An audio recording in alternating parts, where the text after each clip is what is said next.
Hello welcome back to my YouTube channel. ശരിക്കും പറഞ്ഞാൽ എൻ്റെ ഈ ഒരു ചാനൽ കുക്കിംഗ് വ്ളോഗ് ചെയ്യുന്ന ചാനലൊന്നുമല്ല. എന്നാലും ഞാൻ വിചാരിച്ചു ഈ ഒരു സംഭവം ഞാൻ നിങ്ങൾക്കും കൂടെ പറഞ്ഞുതരാം. അറിയാത്തവരുണ്ടെങ്കിൽ ഒന്ന് ചെയ്ത് നോക്കിട്ടോ. കാരണം ഞാൻ എൻ്റെ ജീവിതത്തിൽ കഴിച്ചിട്ടുണ്ടോ എന്ന് പോലും എനിക്ക് ഓർമ്മയില്ലാത്തൊരു സാധനമാണിത്.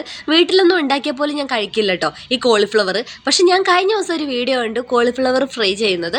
അപ്പോൾ പിന്നെ ഞാനിങ്ങനെ എവിടെയെങ്കിലുമൊക്കെ പോകുമ്പോൾ കണ്ടിട്ടൊക്കെ ഉണ്ടെങ്കിലും ഇതുവരെ വാങ്ങിയിട്ടൊന്നുമില്ല. എന്നാലും ഞാൻ വിചാരിച്ചു ഒന്ന് ട്രൈ ചെയ്ത് നോക്കാം, ചിലപ്പോൾ ഇഷ്ടപ്പെട്ടെങ്കിലോ എന്ന് വെച്ചിട്ടാണ്. ആദ്യം നമ്മളൊരു കോളിഫ്ലവർ വാങ്ങി അതിനെ പറ്റുന്നത്രയും ചെറുതാക്കി അരിഞ്ഞിട്ടുണ്ട്.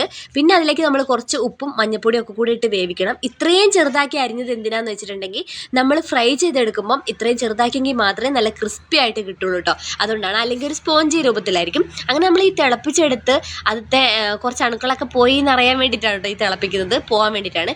അങ്ങനെ നമുക്ക് ആവശ്യമുള്ള കുറച്ച് ഇഞ്ചി വെളുത്തുള്ളി പേസ്റ്റ്, പിന്നെ അതിലേക്ക് ഞാൻ ചേർത്തിട്ടുള്ളത് കുറച്ച് ചിക്കൻ മസാല, പിന്നെ അതുപോലെ തന്നെ കുറച്ച് മല്ലിപ്പൊടി, കുറച്ച് മഞ്ഞൾപ്പൊടി, പിന്നെ കുറച്ച് മുളക് പൊടിയും കൂടെ ഇട്ടു. ഇതൊക്കെ ഞാൻ ഇട്ടിട്ടുള്ളത് എൻ്റെ ഒരു അളവിനാണ്. പിന്നെ മോനുള്ളത് കൊണ്ട് തന്നെ ഞാൻ കുറച്ച് മുളക് പൊടിയൊക്കെ ഇട്ടിട്ടുള്ളൂ, അത്ര എരിവാക്കിയിട്ടില്ല. എന്നാലും അവ അത്യാവശ്യം എരിവ് കഴിക്കും, എന്നാലും ഞാൻ അത്രത്തോളം ഇട്ടിട്ടില്ല കേട്ടോ. പിന്നെ അതിലേക്ക് ഞാൻ മെയിനായിട്ട് ആഡ് ചെയ്തിട്ടുള്ളൊരു സാധനം, ഇത് ഞാൻ കണ്ട വീഡിയോയിലില്ലായിരുന്നു, എന്നാലും ഞാൻ വെറുതെ ഒന്ന് ഇട്ട് നോക്കിയതാണ്. സോസ് ഒഴിച്ചിട്ടുണ്ടായിരുന്നു കേട്ടോ, ടൊമാറ്റോ സോസ്. പിന്നെ നമുക്ക് അതിലേക്ക് കുറച്ച് കോൺഫ്ലോറും കൂടി ഇട്ട് മിക്സ് ചെയ്ത് കൊടുക്കാം. കോൺഫ്ലവറിലേക്ക് പറ്റിപ്പിടിക്കാൻ പാകത്തിന് വേണം മിക്സ് ചെയ്യാൻ കേട്ടോ. ശരിക്കും പറഞ്ഞിട്ടുണ്ടെങ്കിൽ അത് അധികം വെള്ളമാവാനും പാടില്ല, അധികം ടൈറ്റ് ആവാനും പാടില്ല. അപ്പോൾ അറിയാലോ, ആ രീതിക്കൊന്ന് മിക്സ് ചെയ്ത് കൊടുത്ത ശേഷം നമ്മൾ നേരത്തെ തിളപ്പിച്ച് ഊറ്റി മാറ്റി വെച്ചിട്ടുള്ള ഈ ഒരു കോൺഫ്ലവറൊക്കെ അതിലേക്കൊന്ന് ഇട്ട് കൊടുക്കുക.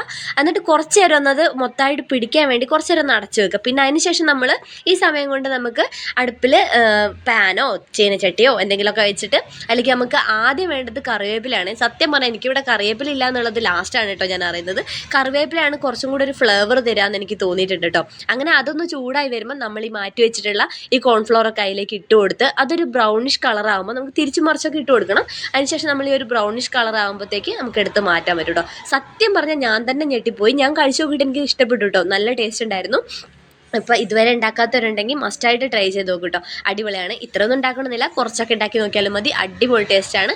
അപ്പോൾ എന്തായാലും ടാറ്റാ ബൈ, സീ യു.